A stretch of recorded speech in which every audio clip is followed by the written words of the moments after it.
छत्रपती श्री शिवाजी महाराज की जय।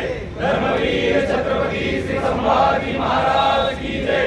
भारत माता की जय। हिंदू धर्म की जय। वीर समर्थ। नमस्कार, मी सुशांत जाधव। आज आपण सगळेजण समस्त समर्थ भक्तांच्या वतीनं आज इथं एसपींना निवेदन देण्यासाठी एकत्रित आलेलो आहोत। विषय असा आहे की नांदेडमधला एक विकृत मानसिकतेचा त्रिशूळ पाटील नावाचा जातीवाचक भेदभाव समाजामध्ये निर्माण करून हा समाजामध्ये समर्थ रामदास स्वामींच्या बद्दल अतिशय अर्वाच्य आणि अश्लील भाषेमध्ये वक्तव्य करतोय आणि त्यांनी ही वक्तव्य त्याच्या समाज माध्यमावर प्रसारित केलेली आहेत। तर ह्या अशा विकृत मानसिकतेच्या लोकांना लवकरात लवकर प्रशासनानं अटक केली जावी आणि आपले जे राष्ट्रपुरुष आहेत, संत आहेत, ह्यांना लवकरात लवकर ह्यांच्यावर टीका करणाऱ्यांना कडक कारवाई व्हावी, शासन व्हावं, यासाठी कायदाच व्हावा अशी मागणी करण्यासाठी आपण माननीय एसपी साहेबांच्या इथं आता सगळेजण एकत्रित आलेलो आहोत। आज आपण सगळेजण बघतोय की समाजामध्ये विविध ठिकाणी हिंदू देवी देवतांवर, हिंदू संतांवर, राष्ट्रपुरुषांवर टीका टिप्पणी केली जाते आणि तरीही त्यांच्यावर कोणतीही कारवाई केली जात नाही। आता हिंदू समाज जो सहिष्णू होता, तर समर्थ रामदास स्वामींनी जो आपल्याला सहिष्णूवरून जयिष्णू होणं हे जे शिकवलेलं आहे, तर त्यात आपण सर्व हिंदू बांधवांनी शिकणं गरजेचं आहे आणि लवकरच त्यांच्यावर कारवाई होणं गरजेचं आहे। नमस्कार, मी सौ भक्ती डाफळे, हिंदू जनजागृती समिती।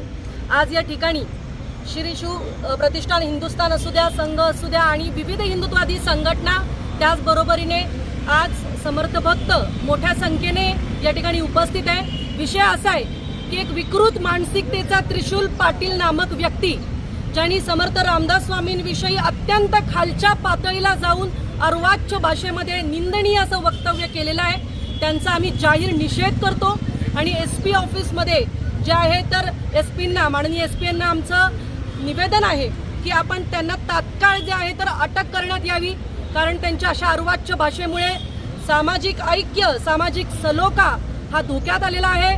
सर्व समर्थ भक्त जे आहेत तर ते आज नाराज झालेले आहेत आणि आज ही नैतिक जबाबदारी आहे प्रशासनाची की अशा प्रकारे आमचे जे राष्ट्रपुरुष आहेत, राष्ट्रसंत आहेत, तर त्यांची वेळोवेळी विटंबनात्मक भाषा त्यांच्यासाठी वापरली जाते। आज हिंदू देवी देवतांच्या विरोधात बोलणारे निवांत बसलेले असतात, पण जे सत्य इतिहास जो हिंदू मांडतो त्याला मात्र अटक होते दुसऱ्या राज्यात जाऊन। तर आमची सातारा पोलिसांना, एसपींना जे आहे तर विनंती आहे की नांदेडमध्ये हा जो विकृत मानसिकतेचा व्यक्ती आहे, ज्याने छत्रपती शिवाजी महाराजांचं नाव पण त्यांनी घेण्याचा त्यांना अधिकार नाही, अशी भाषा जो संतांविषयी वापरतात, त्यांना तात्काळ अटक करण्यात यावी।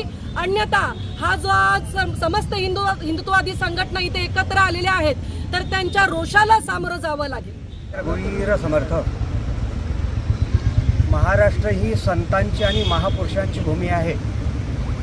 संतांनी आणि महापुरुषांनी खूप मोठं योगदान इथं महाराष्ट्राला दिलेलं आहे, महाराष्ट्रातल्या समाजाला दिलेलं आहे। पण आता एक अशी विचित्र मानसिकता निर्माण झालेली आहे समाजामध्ये की संतांना आणि महापुरुषांना जातीमध्ये बघलं जातं आहे आणि त्यांना टार्गेट केलं जातं आहे। काही विकृती अशा निर्माण झालेल्या आहेत की समाजामध्ये फूट पाडण्याचा आणि त्यांच्यामध्ये भांडणं लावण्याची मानसिकता निर्माण झालेली आहे।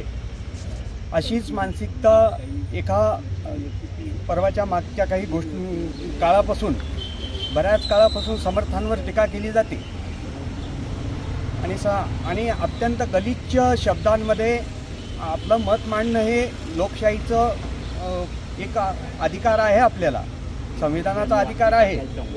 पण एका पुढची व्यक्ती कोण आहे आणि त्याला कोणत्या भाषेत बोललं पाहिजे आणि कोणतं आपण ते विरोध कोणत्या पद्धतीने केला पाहिजे हे महत्त्वाचं असतं। समर्थांवर खूप मोठ्या प्रमाणामध्ये टीका केली जाते, सावरकरांवर केली जाते, शिवाजी महाराजांवर केली जाते, सगळ्यांवर जे महापुरुष आहेत, जे आदर्श आहेत समाजाचे आणि तरुणांचे, अशांवर टीका केली जात आहे।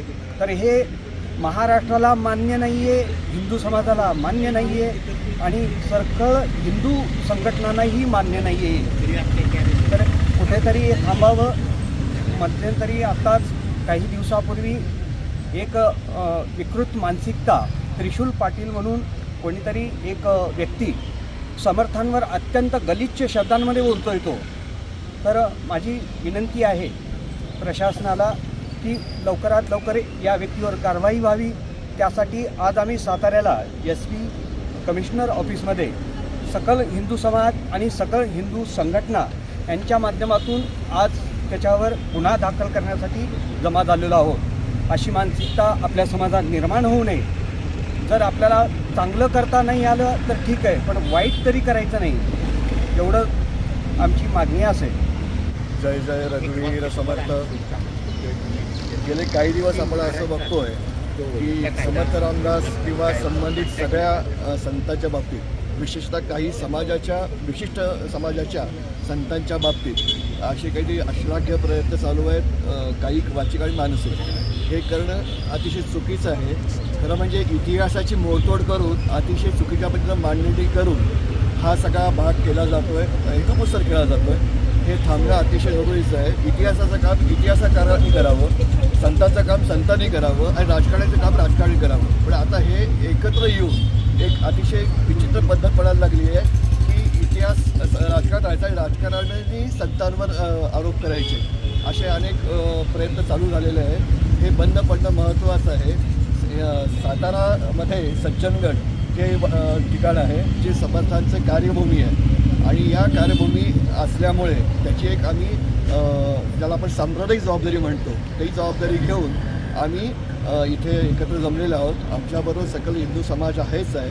काही लोकांनी आपल्याला पाठिंबा दिलेला आहे पण ते इथं येऊ शकले नाहीत, पण काही लोक इथं स्वतः हजर आहेत. त्या सगळ्यांसकट आम्ही आता SP साहेबांच्याकडे जाणार आहोत, त्यांना विनंती करणार आहोत की असे जे काही समाजात जे काही चुकीचे संदेश देणारी माणसं आहेत त्यांना वेळीच जणब लावून त्यांच्यावर योग्य ती कायदेशीर करावी आणि हे सगळे प्रकार थांबावे. जय जय रघुवीर समर्थ.